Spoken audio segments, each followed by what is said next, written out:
A very good evening and welcome to the State of Business on our television. This is Madhu Shathavapalakumar. Let's take a look at tonight's headlines first.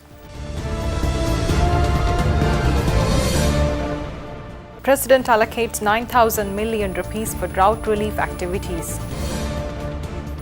Colombo International Book Fair 2018 begins at BMICH.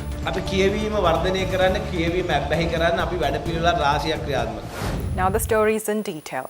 President Maithripala Sirisena has instructed the relevant authorities to take immediate steps to provide necessary relief measures to people affected by the prevailing drought in several districts of the country.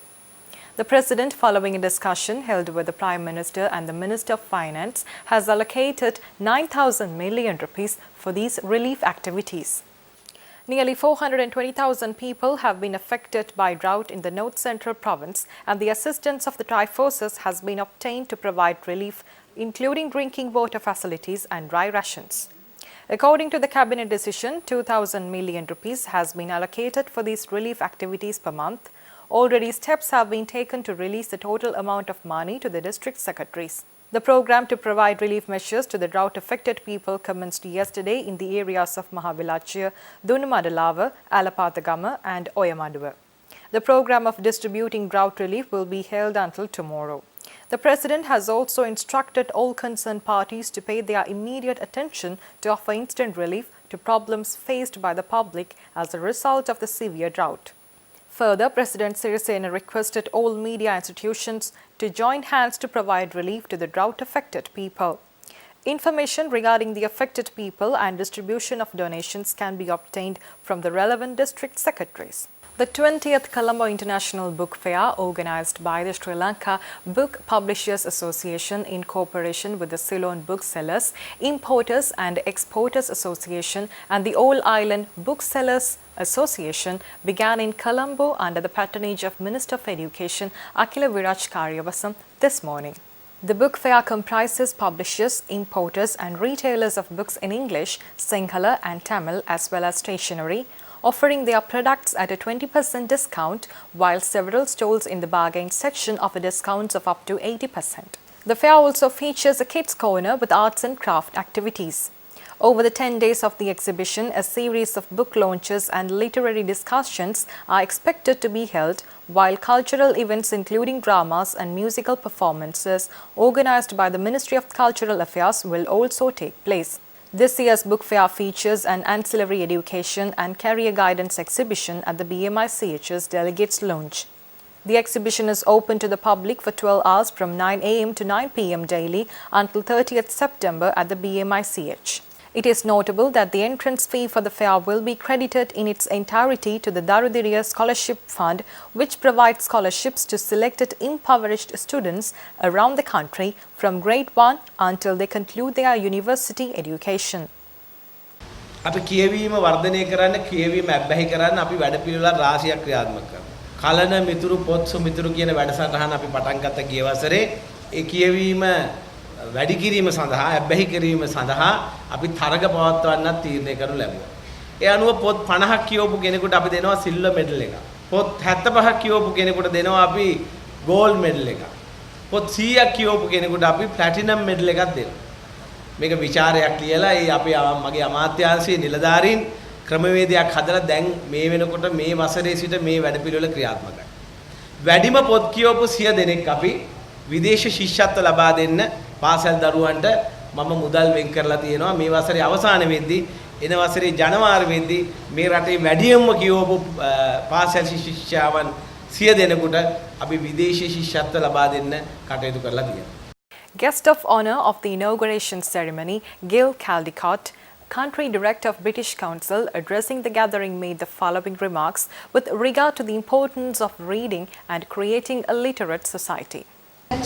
Independent and engaged citizens that have amazing imaginations, empathy and understanding of others.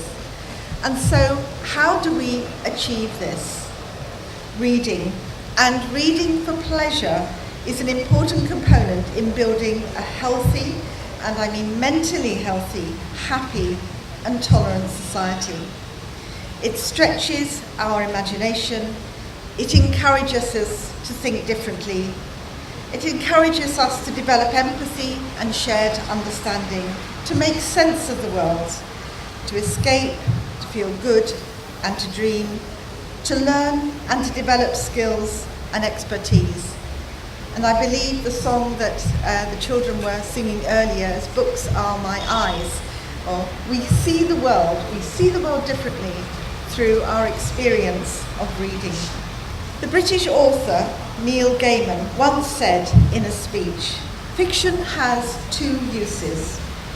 It's like a gateway drug to reading.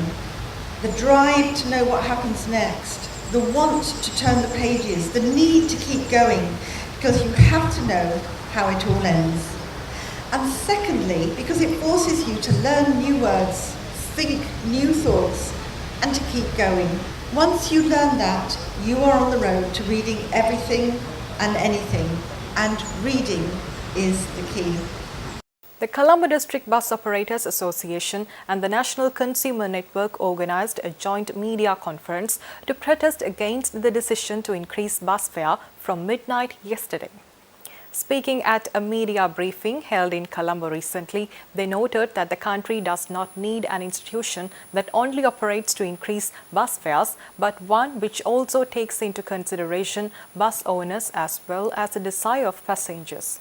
The convener of the association, Vimukti Dushanta, said that although the bus industry is a passenger transport service, it has gone beyond the service and has become a mafia in Sri Lanka. He also stated that it is learned that the government institution which has been established to regulate bus services has revised bus fares on multiple occasions based on the necessity of several associations of bus owners. Speaking further, he said that the activities of this government institution has resulted in the public losing confidence regarding all state-owned institutions, as the relevant regulators have set up an environment to exploit passengers according to the needs of bus associations. Let's take a look at more news after this short break.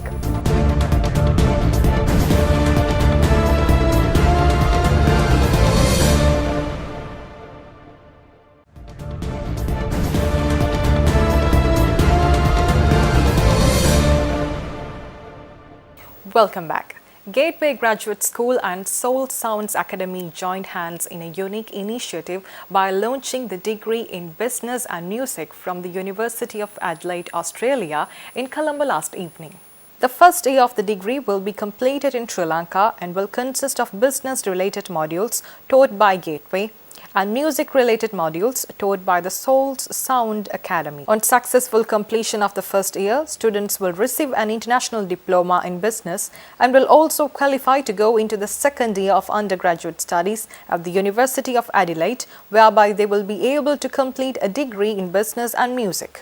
It's very special for Sri Lanka because we are trying to do something new where the entire exercise has been designed and planned to make sure that we try our very best for Sri Lankan students to move away from tradition and of course to pursue their passion. I think from what you have witnessed in the past where higher education is concerned, you may see this as being a little different. And to do something different, obviously, I believe it's got to start from the top, from people who are driving education in this country, maybe from the state, maybe from the private sector, for making it possible for two institutions to come together, pool their strength and offer something unique to students of Sri Lanka, where they could kind of move ahead even after leaving school to continue what they like to, and of course finally get to a point where they are academically qualified as well as where they still kind of are able to pursue their passions. Addressing the gathering during the occasion, Executive Director of Learning, Teaching and Student Experience of University of Adelaide, Professor Ingrid Day, made the following remarks. Students and our graduates need an extra set of skills to be a new generation of well-rounded professionals. We also have a generous range of scholarships, which I know is attractive to the students that I've met with today. I've talked to several groups of students and their eyes light up when I mention scholarships. A big part of the reason for investing in scholarships is because we believe in a global community. And if we invest in scholarships for international students, that helps support students to come and study with us. A little bit about South Australia. South Australia is a growing economy for those of you who might not be as familiar with it as I am. The state has recently won a 30-year, multi-billion-dollar defence contract, which basically brings with it a whole generation of employment. It is absolutely massive. Its wine business, for those of you who don't know again, is booming. We have a thriving wine business. In terms of the arts, we also have one of the oldest arts festivals in the world, the Adelaide Festival of Arts.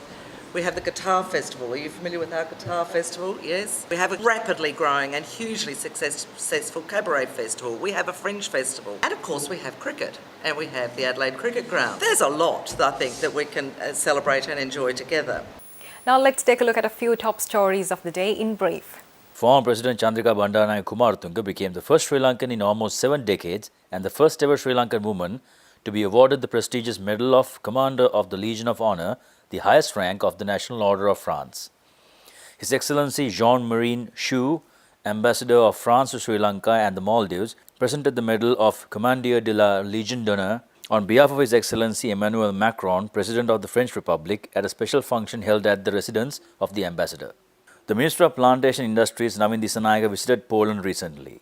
The purpose of the visit was to explore new ways and means to promote Ceylon tea in Poland and to strengthen economic relations between the two countries. During the visit, Minister Dissanayake met with the Polish State Minister of Agriculture and held lengthy discussions on a range of issues, including intensifying the level of trade with agri-food products, signing a MOU in the field of agriculture and supporting specialized potato farms in Sri Lanka. Let's see how the stocks performed after this short break.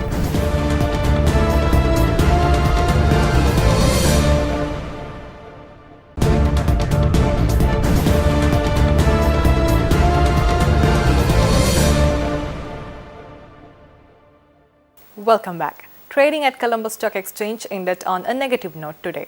The ASPI index dropped 17.31 points to close at 5,904.90, and the S&P SL 20 index dropped 14.01 points to close at 3,016.76. The turnover was 977.9 million rupees and 26 million shares were traded.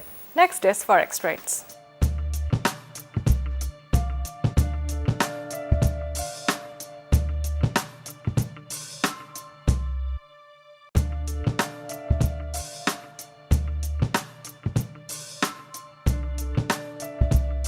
With that, we are wrapping up State of Business for the week. We'll meet you tomorrow with Biz Roundup at 7 p.m. Until then, take care. Good night.